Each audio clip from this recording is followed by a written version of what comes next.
Let's do this shit. Again, you did it right as I pressed the record button, but whatever. Hey guys. Hey guys, this is Camford 15. We're back here with another video. Again, like Denzel said so. Intro of the day. Let's do this shit. Shout out to Dashi. Shout out to Dashi, yes. Anyways, hey guys, it's Camford 15 along with the Red Wolf. We are joined yet again for another Saturday SAO review, which season 3 is coming down to the wire in terms of how many more episodes I believe we have. Mm-hmm. So season 3 is almost done, like Food Wars and all these other great summer anime shows. Anyways, today we finally got the episode people have been waiting a week for, like how I'm waiting as much as I want to see the next My Hero Academia chapter. Return of Kirito. Well, it was last week, but Black Swordsman Kirito. Could I say so? Yes. And also, we finally take care of Laughing Coffin once and for all. Yep. That's good. Let's get into this episode because this episode was great. And I had a lot of fun watching. And next week's going to even be even better than that. Cameron? Yep. You froze. You froze. Cameron, you froze. Cameron, you froze. Can you hear me? Hold on. Sorry for that. We had connection errors there. But, anyways, let's get into this episode. We don't get to see the two other goddesses, though. Not yet. Not yet. You probably won't see them until they get back to the real world. They'll probably join Kirito and Asana when confronting Mr. Gabriel, but we'll talk about that later. We'll talk about that later. Okay. So Kirito is back. Obviously, we all know. He recalls his everybody starts to cry again. If there was anything about this episode that I'd like to say is almost everybody you focused on, mostly all the girl characters, they just started crying. Not to say that it wasn't emotional. I would have cried too if I was there in person.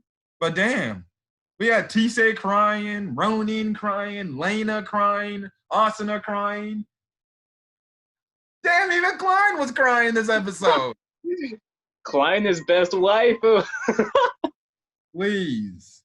This man was crying just as much as season 1 Asuna was crying. It's always emotional when she cries. That man's like 24 years of age crying on a freaking younger dude's chest. Oh man. Okay. Anyways, he's back. And Poh is obviously intrigued. He's like, oh, so you're finally back. It's about time. I've been trying to wake your ass up for the last 10 minutes.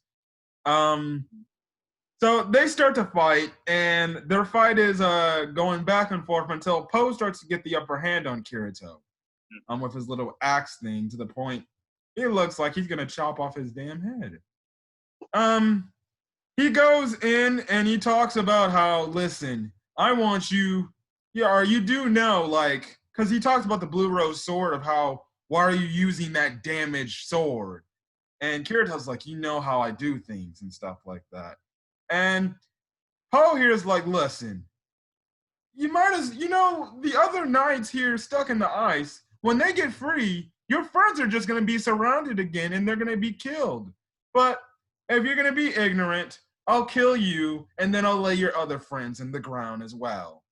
Even though the SAO characters, in terms of other accounts, will get out of there easily, the Underworld characters will be dead. I have to say, I was kind of triggered when he mentioned how he was going to kill them. Really? Am I buffering? Just a quick sec. No, you're not buffering. You're good. Okay. So Kirito's like, over my dead body, and I'm not gonna let that happen. again, we get another moment where it looks like all hope is lost and Kirito's return was all for nothing. But then my girl Tisei just sees something, and the next thing you know, you see the ghost footprints, or the, I guess, spirit footprints of Yu-Gi-Oh! And Yu-Gi-Oh! Side by side. Go on, Denzel, take it away. He goes to Kirito's side, helps push Kirito's sword, and pretty much pushes Poh back. And that's where Kirito starts crying, seeing Yu-Gi-Oh! Again. Oh yeah, I forgot. He totally cried too in this episode. Damn, really? Everybody fucking cried. Yeah, and that's when Kirito starts like getting the upper hand, and suddenly repairs Yu-Gi-Oh's broken sword by doing release recollection. Mm-hmm. And then his clothes changes into the Black Swordsman. Great. That we all know and love. Yes. How many times have they done this shit? Jesus fuck. Okay, once in Ordinal Scale, once against Quinella, and now this. At this point, I just come to the point where it's like, well, when he goes back to ALO, just give him their old original designs again. Like, dang. I know they do it for, well, obviously throwback purposes. This season, this last half of the back half of the freaking third season, they have so many callbacks to season 1 and season 2. Yeah. And here we go with the whole Kirito wearing his SAO design costume. And then what was so freaking cool was they cut to Asana's reaction to this, and she just started bawling her eyes out because it's like her reliving, I guess, SAO again, or seeing Kirito all over again. Her knight in shining armor. Or her dark knight in shining armor. Or no, let me rephrase that. Her knight in dark armor. You know what I mean. Her black knight. Yes. No racial. He also, by doing release recollection, he also does the thing where the little blue rose appears in the icicles, and essentially he frees all the other outside players that got involved. Now, we don't know if this affected with what Lifa is doing. I'm guessing it probably did. We don't know if those players are gone for good. It seems like only the players in that specific area. But yeah, those players are gone.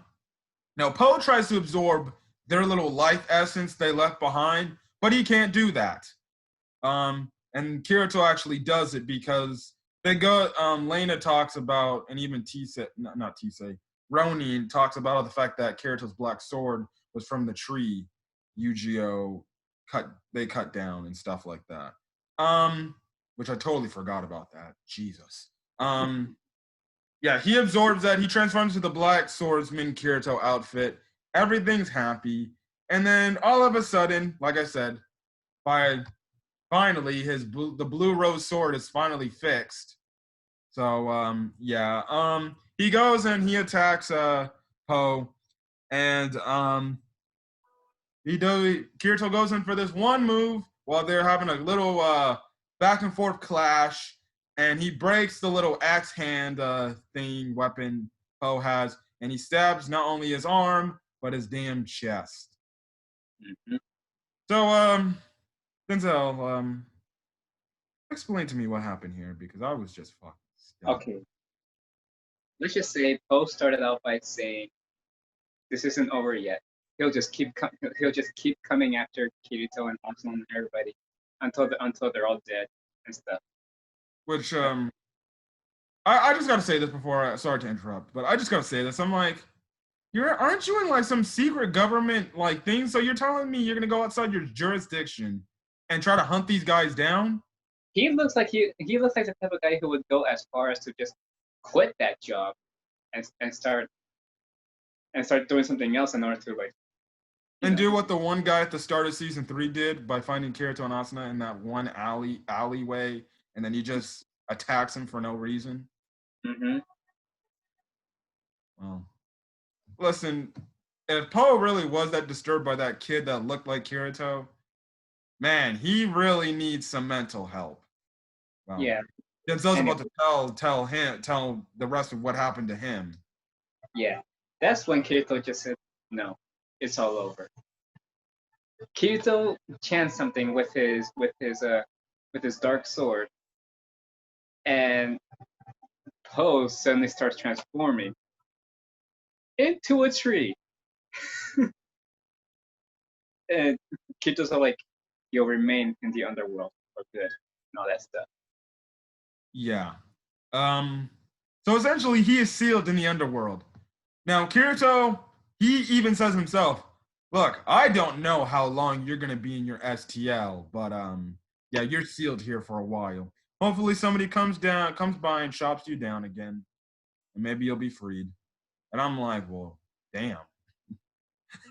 Oh, I was laughing. I was like, that was the worst possible outcome for Poe that could have happened. He well deserved it anyways. Oh, honestly, he well deserved it. So yeah, he's now stuck in the underworld for an undisclosed amount of time.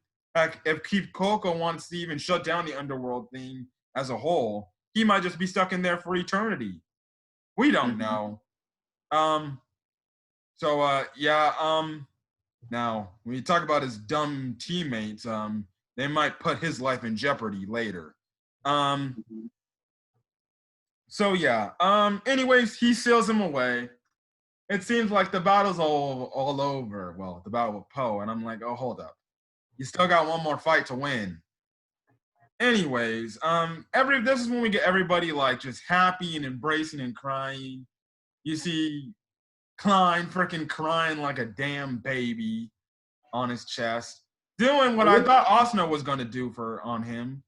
It wouldn't be the first time we see Klein crying like that. Like, come on, episode 3 of season 1, when like that cast died and all that stuff. I guess. And during that time before Kirito was gonna fight Heathcliff. Okay. Yeah, you're right. Then Ronin, Lena, obviously because they have ties to him, they're obviously running to him, crying. And then you get this nice pan over where you have some of the night. Well, one, he actually heals everybody. So yes, he does that. All the other knights of the underworld or the human empire, they kind of bow their heads in respect to him. He kind of bows them back. We get the nice romantic Asuna Kirito, I guess you can say, coming back together yet again for the 200th time in this series. Slur. Quite a ride before they were reunited. I don't know if it's just me, but damn, their reuniting moments always hits me in the feels, damn it. It's always emotional when those two get together. Like, it's like, it's like you would think it would get repetitive. It would be like, okay, yeah, we've seen this like how many times, but every freaking time. Now maybe some other people it might be repetitive for them, but every time for me, it's like, just hurry up and embrace each other and just freaking kiss already. You guys are back together again, and it's like you guys can't be separated. They hug, they don't kiss. Even though they hold. Kirito clearly grabs her cheek, and I'm like, oh, they're about to kiss in front of everybody, which will be like, oh, that's too bad, Ronin. It's too bad all the other Kirito girls that like him. But no, they don't. Asuna tells Kirito, you do know what's going on with Alice and stuff like that. And he's like, yes, I know. I'm pretty much up to speed with everything. And we find more things is that Kirito's almost has essentially a god account like everybody else in this damn fucking show who turned into the damn SDL. So God Kirito, I guess we can add him to the goddess lines as well. Goddess. Or the god hierarchy in SAO. The next thing you know, you're going to be saying Kirito is waifu. And he says, look, come on, Asuna, let's go save them together. Let's go save Alice together. So he kind of does the whole wedding type of marriage thing where he picks up the girl like any other hero picks up a girl, and stuff like that. They fly off. Yes, he can fly, so he's a Dragon Ball Z character confirmed.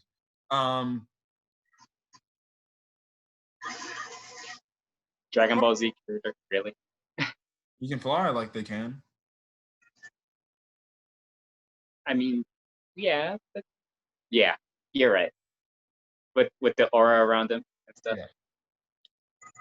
What I did find hilarious is they do cut back to our main group, and what I found hilarious is how if you're looking really closely at all their reactions, you just look at Liz's reaction, and she's like, damn, these two.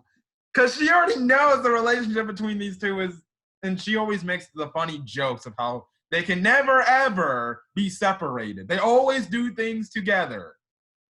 I think it's just a running gag with Liz is that she just likes to rub it in so much. I think she's just jealous. She's just jealous. Well, to be honest, Sachi was the first girl that fell for Kirito. Liz is honestly, you're kind of right, but remember in the special where the girls went into the pool, it was confirmed that Asuna actually fell for Kirito long before. Yeah, of course. But yeah, maybe she's jealous because the moment Asuna came in and was wearing that nice getup, really just earrings, she kind of took it the wrong way, and she's like, oh shit, she likes him. So yes, Liz and her funny things. If I were to talk to Liz in real life, I'd be, listen, just leave them alone. Can't they just be in love together? Jesus, you're always berating them on their feelings, even though can you do say Kirito and Asuna are pretty clingy to each other? Yes. Jesus, just imagine when they're married. God dang. I personally have no fun with their things. Okay, so anyways, we cut back to Higa and what's going on in the real world. Well, actually, we cut to the little U.S. secret agent government thing, guys. The main dude is wondering what the hell Poh is doing, but he doesn't realize that Poh is essentially stuck and sealed there. I honestly don't know. And he's like, what to do. He sees that there's this keyhole thing, and one of his side little kicks is like, don't worry, I got this. And he has a gun, which I guess he, like anything else, if you can't do it yourself with a key, shoot the damn thing, which more than likely happened, which cuts over to what Higa's doing. He reawakens. He is finally patched up. He's next to the girl that he wants to go out with. So that's another reassuring thing. So hopefully that date goes for him really well. Much better, and they start going out. Because I know Higa, he's thirsty. What? I can't support my man Higa. He wants a chick. He wants a GF. Yeah, but thirsty? Already thirsty? He probably wants to bang. He probably wants to freaking do it the first night. Seems everyone everywhere is thirsty. Anyways, as they're talking, we see this emergency message come up with 15 minutes on the screen. And it says the floodlight acceleration rate safety limit. Now, long story short, because Higa's like, well, I can fix this whole issue easily. I just have to go back and do everything all over again. Keith Koka is going to go with him, but Keith Koka actually contacts Kirito through the Underworld because there's a link Higa let him talk to him. I would think Kirito would lash out at him, but Kirito actually apologized for it. Now, personally, if you ask me, I would have been like, dude, what the hell are you doing? But I digress. anyways, he essentially, because of this whole thing that the little government agents did, essentially Kirito and Asuna have 10 minutes to get out of the underworld. Otherwise, they'll be stuck in there for 200 years. Mm-hmm. Which essentially means death, which is Yeah, how I take it. Because I don't think their bodies can live for over 200 years,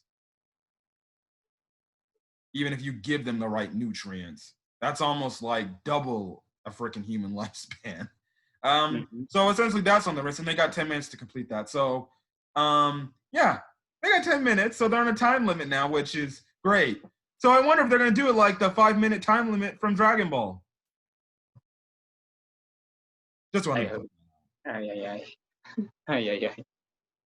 Well, when they cut back to talking to them, it started off at 15 minutes, but when Keith Koga talked to Kirito, he said, "Oh yeah, you got 10 minutes left." I was like, "Damn, that was really quick."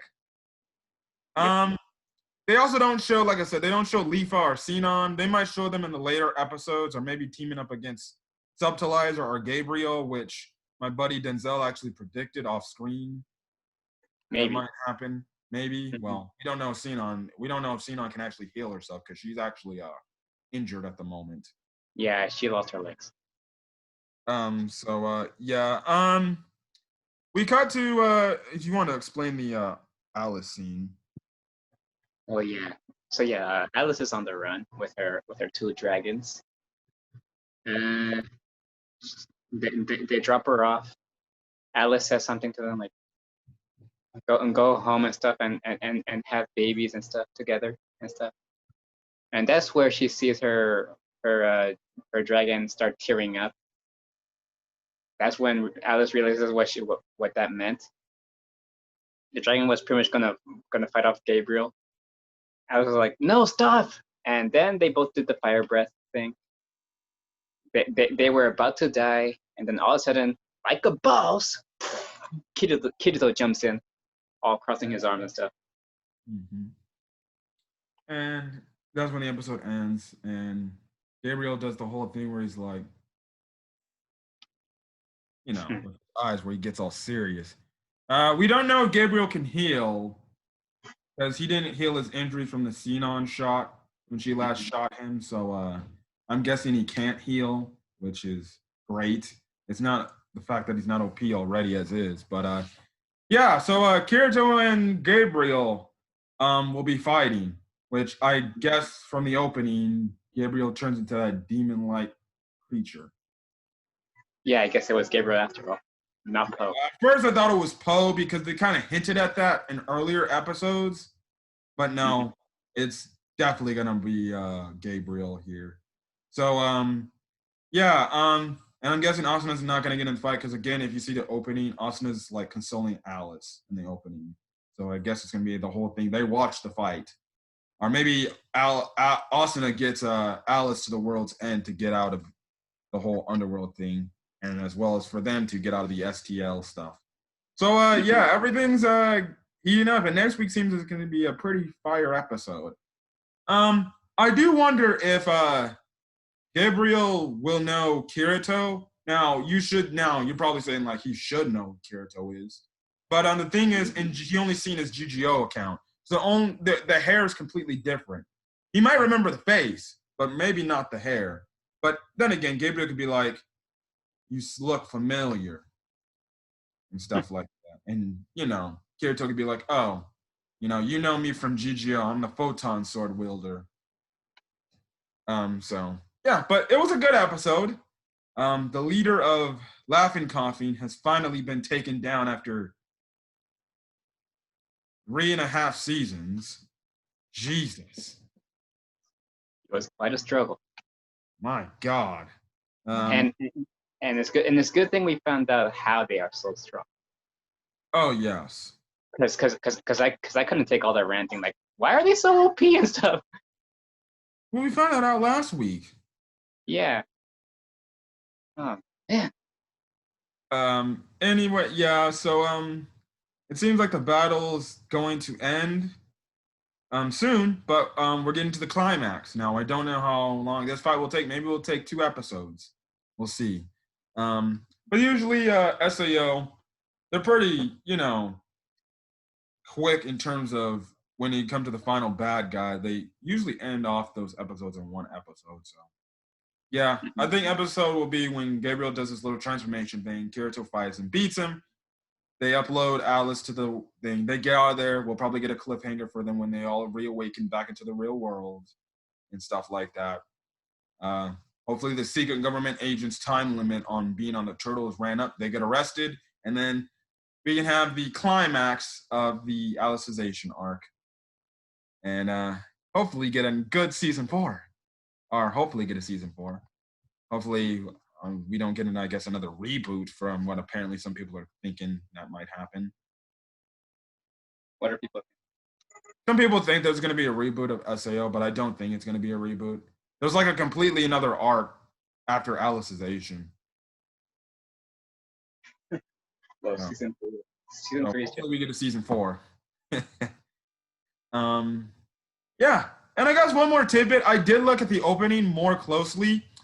At the end, when they show Alice, it looked like she was in like a bustling city, like in the real world in some sense. So I'm guessing, what if I don't know how they would do it, but what if she becomes like a legit actual person in the real world? I don't think that's gonna actually happen, honestly. I mean, yes, there's a lot of like unreal things happening so far in the video, but I don't think it would go as far as to make an AI like into a real person.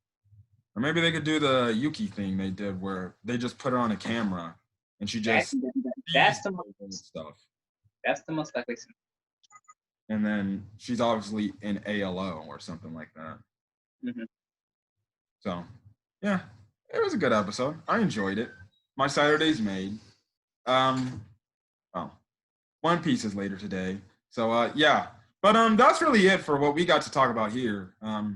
Any other predictions for next week, Denzel?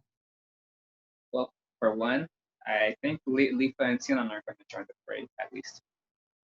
It would make sense for them to, I guess, assist along them, and maybe all three of them. Heck, maybe Kirito, Asana, Alice, Leafa, and Sinon all do one big combined attack and finish them off for good. Honestly, I don't know what to expect from Gabriel at this point, because yes, he's all injured and he's not healing. He's unpredictable. Yeah. Also, if you also have questions, okay, why are Kirito's and Asana's life on the line, essentially? Because they're in the STL. Remember, Sinon and Leafa went to another area in Japan that has STLs built, so they're not affected whatsoever.